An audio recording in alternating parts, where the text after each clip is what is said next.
রসের উপরেই এভাবে রং ধরালেন শিল্পী বাসুদেব পাল। তার হাতে সৃষ্টি এই অভিনব কাজ দেখতেই এখন ভিড় জমছে বহু মানুষের। শুধু মানুষই নয়, ভিড় জমাচ্ছে পিঁপড়েরাও। কারণ অশোকনগর কল্যাণগড় পৌরসভার 5 নম্বর ওয়ার্ডের বাসিন্দা শিল্পী বাসুদেব পাল রং তুলি দিয়ে রসে ভরা রসগোল্লার উপরে ফুটিয়ে তুলেছেন দেবী দুর্গার রূপ। না, এটা সম্ভব না। আমি অসম্ভবকে সম্ভবের কাজ করি। এটা খুবই কঠিন কাজ। এই রসের মধ্যে রং ধরানো একটা টাপের ব্যাপার। আপনারা বুঝতে পারছেন, দেখছেন, এটা পুরো রসের মধ্যে ভরা রয়েছে, টপ টপ করছে রস। এর মধ্যে কালি ধরানো খুবই কষ্টের ব্যাপার। আমার খুব বেগ পেতে হয়েছে। এটা একবারে আমার সম্ভব হয়নি। অনেকগুলো চেষ্টা করছি, অনেক দিন ধরেই চেষ্টা করছি। তারপরে চেষ্টা করতে করতে করতে তারপরে আজকে সাকসেস হয়েছি। বয়স 50-এর কোঠা পেরোলেও স্ত্রী সন্তান নিয়ে অভাবের সংসারে শিল্পই যেন তার বাঁচার রসদ।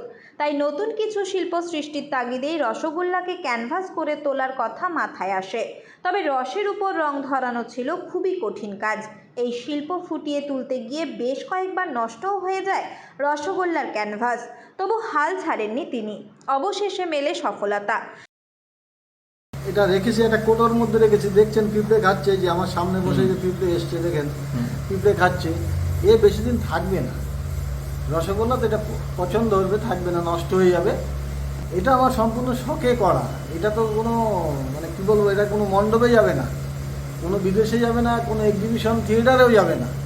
এটা আমার একান্ত শখে করা, ভালোবেসে করা। যে জিনিসের উপরে কাজ করা যায় না রসের উপরে, সেই কাজ করে আমি দেখিয়েছি। খালি চোখে দেখে অতটা স্পষ্ট বোঝা না গেলেও আতশ কাঁচ ধরতেই ফুটে উঠছে নিখুঁত হাতের দেবী মূর্তি। আর এই শিল্প সৃষ্টি করেই এখন রীতিমতো তাক লাগিয়ে দিয়েছেন অশোকনগরের শিল্পী। ছোটবেলা থেকেই বাসুদেব বাবুর শখ ক্ষুদ্র থেকে ক্ষুদ্রতম জিনিসের ওপর ছবি ফুটিয়ে তোলা। এর আগেও তিনি চাল, ডাল, বিভিন্ন বীজের উপর নানা ছবি ফুটিয়ে তুলেছেন। শিল্পীর এমন দক্ষতাকে স্বীকৃতি দিয়েছেন ইন্ডিয়া বুক অফ রেকর্ডসও। ইতিমধ্যেই তার এই রসে ভরা রসগোল্লার উপর মা দুর্গার মূর্তির ছবি ভাইরাল সোশ্যাল মিডিয়ায়। খুবই ভালো লাগছে যে বাবা এরকম একটা কাজ করেছে। আর তার থেকে বড় কথা হচ্ছে রসগোল্লা সম্পূর্ণ একটা রসে ভরা একটা জিনিস। আর রস জাতীয়, ওটা তো চিটচিটে একটা জিনিস। জলের উপরে তো রং তো ধরেই না, এটা রস। এখান থেকে রং তো আরও পিছলে যাবে, যেখানে তো রং ধরানো সম্ভব না, সেই জায়গায় বাবা এই জিনিসটা করে দেখিয়েছে। এর জন্য খুবই গর্ববোধ করছেন। তারা বলছে যে এই অসম্ভব জিনিসটা সম্ভব করলো কী করে।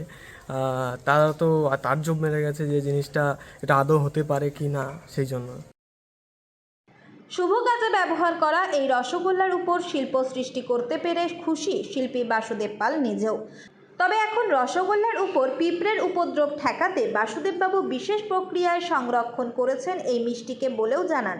তবে আর্থিক সামর্থ্য না থাকার কারণে অধরাই রয়ে গিয়েছে গিনিস বুক অফ ওয়ার্ল্ড রেকর্ডে নাম তোলা। তাই শিল্পী চেষ্টা করে যাচ্ছেন বিশেষ কোনো শিল্পকর্ম ফুটিয়ে তুলে যাতে গিনিস বুক অফ ওয়ার্ল্ড রেকর্ডসে ওঠে তার নাম।